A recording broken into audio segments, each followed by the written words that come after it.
Aujourd'hui, il y a beaucoup de couples, beaucoup de familles qui étaient unies. Les finances, le travail, ça marchait bien. La paix, l'amour, l'entente. Entre les deux familles, donc entre les deux belles familles, si on peut dire comme ça marchait bien. Mais à cause des problèmes spirituels, à cause de la sorcellerie, aujourd'hui, les deux familles ne se parlent plus. Ça paie la peine. Aujourd'hui, l'homme et la femme sont dans la même maison. La seule chose qui lie leur mariage, c'est le fait qu'ils habitent dans la même maison. Mais au fond, l'amour, le respect, l'entente, le dialogue, il n'y a plus. Je vais dire à toutes ces personnes qui traversent ce moment difficile, ton mari peut être sorcier, c'est vrai.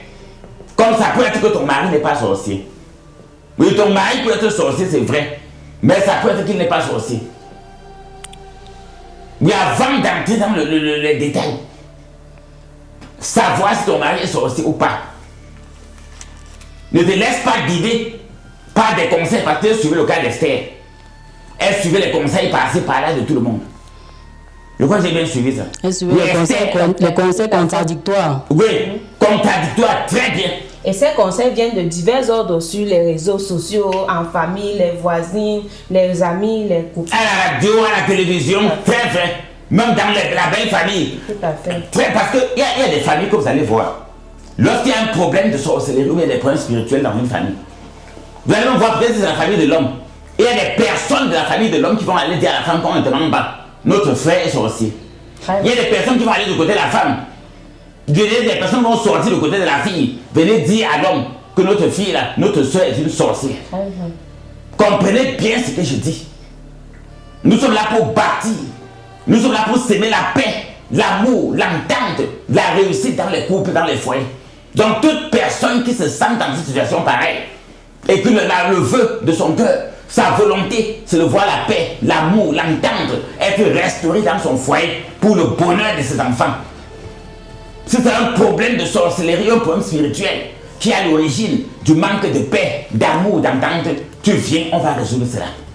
Soupçonner les réseaux, pas un problème. Calomnier les réseaux, pas un problème. J'ai toujours dit en matière de spiritualité, si leur grand maître est rusé, si leur grand maître est malin, mais face à une situation pareille, l'objectif c'est de détruire. Vous savez que le cas d'Esther et son mari, les problèmes font que s'aggraver. Oui, ça ne fait que s'aggraver. Or, à l'heure là, qui profite de l'aggravation des problèmes? Ce sont les sorciers, ce sont les ennemis, c'est tous ceux qui sont pour la séparation. Oui, tous leurs ennemis qui sont leur séparation. Ceux qui font des pratiques pour qu'ils se séparent. Quand le problème s'aggrave, il y a la méfiance. Chacun se méfie de l'autre. Le mari ne comprend plus sa femme. Les querelles, les disputes, tous les cauchemars, les nuits sans sommeil. Elle a des mauvais rêves, des couches de nuit, des repas nocturnes. À l'heure là, toutes les personnes qui manipulent ces esprits et qui sont pour la destruction de ce foyer sont en train de fêter, sont en train de danser. Mais toi qui traverses cette situation, je vais te dire qu'il n'est pas tard pour toi. Il n'est pas tard pour toi qui traverses cette situation. Voilà pourquoi l'Éternel a permis que ce matin, qu'on mette ça sur la table de l'émission Solutions Spirituelles. Donc là, ce que propose aux personnes comme conseil, comme solution, face à cette situation, nous organisons régulièrement des apothéoses. Tu peux participer d'abord, toutes les femmes qui sont dans cette situation, tu peux commencer à participer aux programmes et activités de prière que nous organisons les mercredis, les vendredis et les dimanches. Tu peux commencer à participer à la grande nuit de prière de tous les derniers vendredis du mois. Tu participes régulièrement. Pendant que tu participes, tu as quelque chose à bénir. N'importe quoi que tu veux qu'on bénisse pour que tu protèges ta maison. Parce qu'il faut d'abord vérifier, est-ce que l'esprit qui crée la dispute entre ton époux et toi n'habite pas dans la maison?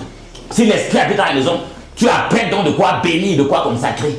Quand tu vas venir, que ce soit ton eau, ton sel, ton huile, ton savon, ton lait de toilette, ton parfum, ou toute autre chose, ou une fleur, ou quelque chose, ou toute autre chose. Si tu n'as pas quelque chose, tu viens, ensemble, on va prier, on va te donner des conseils, on va t'apporter la connaissance, et on va te donner ce qu'il faut pour aller te protéger ta maison contre ces mauvais esprits. Après, dans la prière, on évoluera. Si le problème persiste, on te passera dans une consultation personnelle ou dans une consultation familiale. Et si le problème persiste, on te passera dans une consultation personnelle ou dans une consultation familiale. Après cela, on te mettra sous traitement spirituel. Et je crois que ces étapes, que ce soit la prière, pas Par la prière, tu peux trouver ta solution. Par la consultation personnelle-familiale et par le traitement spirituel lié à ta consultation, tu peux trouver ta solution. Donc voilà les deux conseils. Opte au début pour assister au programme de prière. En second lieu, si rien ne bouge, essaie de te faire consulter et de suivre un traitement normal. Et je crois que rien que par ce chemin, Dieu ne permettra pas que les problèmes perdus dans ton foyer, entre toi et ton époux, déstabilisent. Vous savez quel est le problème dans les foyers? C'est les enfants qui souffrent.